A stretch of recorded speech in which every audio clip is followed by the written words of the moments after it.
not coming off my foot the way I want it to.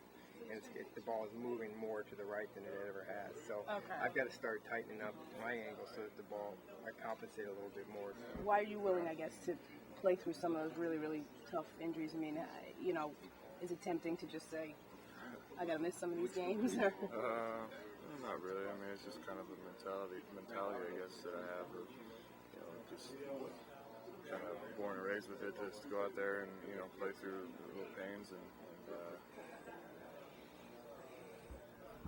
It's just a matter of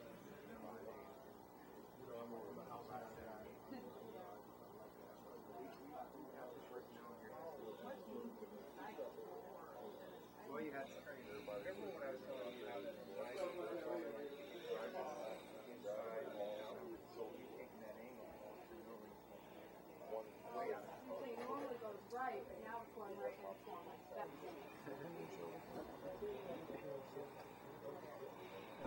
Well, it's no fun, that's for sure. In terms of your approach, I think if anything, it galvanizes you to make sure you work even that much harder to make sure that you're doing whatever you can to put your players in a position where they have a chance to be successful and make sure they understand what you're trying to accomplish, what the defense is trying to do, and how to best go after it. And when it doesn't bear fruit after all those the investment of time and effort, then sometimes it's very disappointing. But it's important, I think, as a coach, you just continue to show resolve and a positive outlook that things will get turned around as long as we continue on the correct path.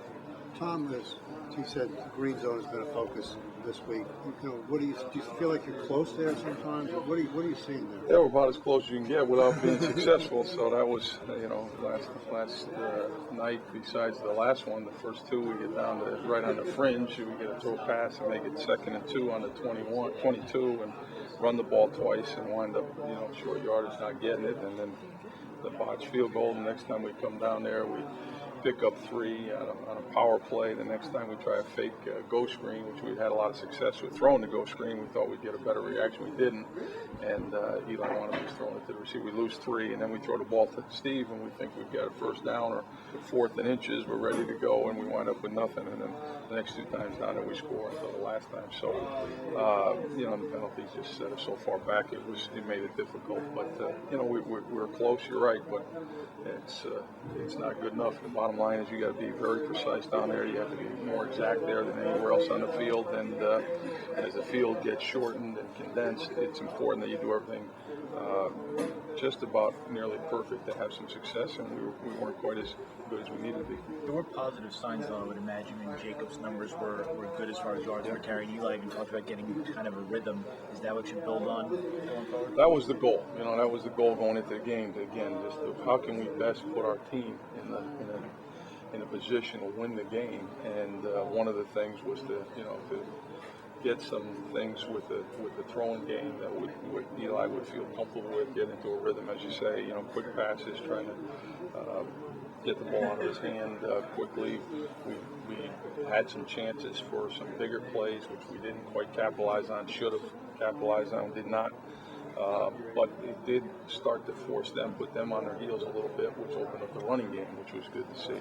And again, the problem is it's all good strategy, and you put yourself in a position to win. Then the most important thing of all is then when you're in that position, you got to take the next step. So we took the first step to put ourselves in a good position, and then the next step we didn't quite finish out on. Somebody who's been on both sides, like how important is for a head coach to cement his rookie with the staff to the players to everybody else? Yeah, I mean, I think it's very it's what needs to be done. It's the correct thing to do, and it does not surprise me at all that he would do that. That's the type of leader he is. So I didn't know he did that, but that's good to hear. But again, it's up to us as the guys that work underneath him to make sure that we carry out that message, and that idea is to implement his overall plan in the way that he'd like to have it done, but also to make sure that the players understand the subtleties of it and make good decisions and within the framework of that plan, so that again we finish on top instead of 1 point underneath. said, you know, in the last series, why didn't, even after the penalty, why didn't the Giants go to the end zone and try and put the game away? How hard is it to get in from the 15-yard line?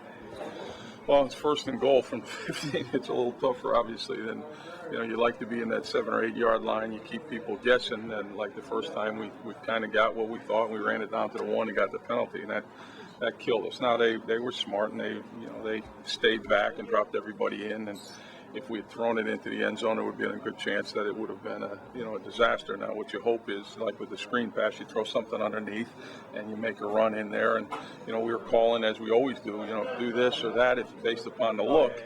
And then if they give you the look that tells you to run, then you hope that you're going to split it and get it into the end zone. But, you know, in hindsight, you wish we hadn't been as conservative. Maybe we took that option away and just say, hey, let's try to throw it. Now, I can't say you throw it in the end zone. I think you throw it in the end zone, it's probably picked off and brought back the other way, and that wouldn't have been real smart either, because then all they had to do was drive it down and kick a field goal. But there's still other things you can do, and in retrospect, you certainly wish you'd done.